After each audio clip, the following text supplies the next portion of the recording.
നമ്മൾ മനുഷ്യരാണ്, വികാരങ്ങളുടെ ഒരു വലിയ കലവറയുമാണ്. നമ്മുടെ മനസ്സ് സ്നേഹം, പ്രണയം, വാത്സല്യം എന്നിവയൊക്കെ ജീവിതത്തിന് അർത്ഥം നൽകുന്ന വികാരങ്ങളാണ്. എന്നാൽ ഇതേ വികാരങ്ങൾ നിയന്ത്രണം വിടുമ്പോൾ അത് അതിര് കടന്ന അസൂയയും പകയുമായി മാറി വിനാശകരമായ പ്രത്യാഘാതങ്ങൾ ഉണ്ടാക്കാറുമുണ്ട്. ഇന്ന് നമ്മൾ സംസാരിക്കുന്നത് പ്രണയത്തിന്റെ മനോഹരമായ വശത്തെക്കുറിച്ചല്ല, മറിച്ച് പ്രണയത്തിന്റെ പേരിൽ നടക്കുന്ന ക്രൂരമായ ചില യാഥാർത്ഥ്യങ്ങളെക്കുറിച്ചാണ്. ബീഹാറിലും കൊച്ചിയിലും അടുത്ത ദിവസങ്ങളിൽ നടന്ന 2 സംഭവങ്ങൾ നമ്മൾ വലിയൊരു ആലോചനയിലേക്ക് തള്ളിവിടുന്നു. പ്രണയമെന്നാൽ എന്താണ്? ഒരാളെ സ്നേഹിക്കുമ്പോൾ അയാളുടെ സ്വാതന്ത്ര്യത്തെയും തീരുമാനങ്ങളെയും ബഹുമാനിക്കുവാൻ നമുക്ക് സാധിക്കുന്നുണ്ടോ? ഈ ചോദ്യങ്ങൾക്കുള്ള ഉത്തരം കണ്ടെത്തേണ്ടതുണ്ട്. ആദ്യം നമുക്ക് ബീഹാറിലെ ആ ദാരുണമായ സംഭവത്തിലേക്ക് പോകാം. കല്യാണപ്പന്തൽ, സന്തോഷം നിറഞ്ഞു നിൽക്കേണ്ട സ്ഥലം. അവിടെ വെച്ചാണ് ഒരു യുവതിക്ക് നേരെ അവളുടെ പഴയ കാമുകൻ തോക്കുമായി എത്തിയത്. ജനക്കൂട്ടത്തിനിടയിലൂടെ വന്ന് വളരെ തണുപ്പൻ മട്ടിൽ അവളെ വെടിവെക്കുന്നു. ഇവിടെ ചിന്തിക്കേണ്ട പ്രധാന വിഷയം ഉപകരണങ്ങളുടെ ലഭ്യത മാത്രമല്ല, ആ യുവാവിന്റെ മാനസികാവസ്ഥ കൂടിയാണ്. പ്രണയ നൈരാശ്യം എനിക്ക് കിട്ടിയില്ലെങ്കിൽ പിന്നെ ആർക്കും കിട്ടരുത് എന്ന ചിന്താഗതി. സ്വന്തം വികാരങ്ങളെ നിയന്ത്രിക്കുവാൻ കഴിയാത്തതുകൊണ്ട് ഒരാളുടെ ജീവൻ എടുക്കുവാൻ വരെ മടിക്കാത്ത ഒരു അവസ്ഥ. വധു ഇപ്പോഴും ആശുപത്രിയിൽ ജീവന് വേണ്ടി പോരാടുന്നു. ഈ സംഭവത്തിന്റെ വീഡിയോ ദൃശ്യങ്ങൾ സമൂഹ മാധ്യമങ്ങളിൽ വൈറലുമാണ്. ഇത് കാണുമ്പോൾ നമ്മളിൽ ഭയമാണ് ഉണ്ടാകുന്നത്. ഇത്തരം ഒരു വിഷലിപ്തമായ പ്രണയം അല്ലെങ്കിൽ ടോക്സിക് ആയിട്ടുള്ള ലവ് എത്രത്തോളം അപകടകരമാണെന്ന് ഇത് കാണിച്ചു തരുന്നു. ഇവിടെ നമുക്കിനി കൊച്ചിയിലേക്ക് പോകാം. അവിടെ നടന്നത് ഒരു ഘടകമല്ല, മറിച്ച് ഭയവും പകയുമാണ് ഇവിടെയും വിഷയം. 62-കാരനായ ഷാജിയും 40-കാരിയായ സുധയും തമ്മിലുള്ള ബന്ധം അത് അവസാനിപ്പിക്കുവാൻ സുധ തീരുമാനിച്ചപ്പോൾ പകരം ഉണ്ടായ ഭീഷണി. എല്ലാ വീട്ടിൽ അറിയിക്കും എന്ന വാക്ക് ഒരു കൊലപാതകത്തിലേക്ക് നയിച്ചു. അച്ഛന്റെ പ്രായമുള്ള ഈ മരിച്ച സുധയുടെ അമ്മയുടെ കൂടെ ജോലി ചെയ്തിരുന്ന ആണ് ഈ 62-കാരനായ ഷാജി.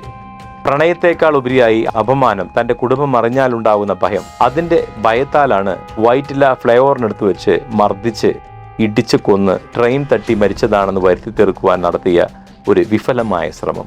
സത്യം അധികകാലം ഒളിപ്പിക്കാനാവില്ല എന്നത് പറഞ്ഞതുപോലെ പോലീസ് പ്രതിയെ പിടികൂടി. ഒരു ബന്ധം അവസാനിപ്പിക്കുമ്പോൾ വേദന സ്വാഭാവികമാണ്. എൻ്റെ സുഹൃത്ത് പറയാറുണ്ട്, ഒരു ചെറിയൊരു ആക്സിഡന്റ് സംഭവിച്ചാൽ ആ കാലിൻ്റെ മുറിവുകളാണെങ്കിൽ അത് വെച്ച് കിട്ടിയാൽ മതി. അത് ഉണങ്ങുവാൻ ഓരോന്നിനും അതിൻ്റെതായ സമയം കൊടുത്തേ മതിയാകൂ. അതിന് പോയി തോക്കെടുത്ത് വെടിവെക്കുകയോ മർദ്ദിച്ച് കൊല്ലുകയോ ചെയ്ത് രക്ഷപ്പെടാമെന്ന് ആരെങ്കിലും ഉദ്ദേശിക്കുന്നുണ്ടെങ്കിൽ അത് മനസ്സിൽ വെക്കുകയുള്ളൂ. വീണ്ടും നിങ്ങൾക്ക് ജയിലിനകത്തേക്ക് സുഗമമായി പോകാൻ സാധിക്കുന്നു. കൊലപാതകത്തെ ഒരു പരിഹാരമായി കാണുന്ന ഒരു മനസ്ഥിതി ഉണ്ടെങ്കിൽ അത് ഇപ്പോൾ തന്നെ നിങ്ങൾ മാറ്റുകയാണ് നല്ലത്. ഒരു നല്ല ഡോക്ടറെ കാണുക, കൗൺസിലിംഗ് നടത്തുക. ഈ 2 സംഭവങ്ങളിലും പൊതുവായി ചില കാര്യങ്ങളുണ്ട്. നിയന്ത്രണമില്ലാത്ത ഒരു അസൂയ, അല്ലെങ്കിൽ പ്രണയം, അല്ലെങ്കിൽ ഭയം.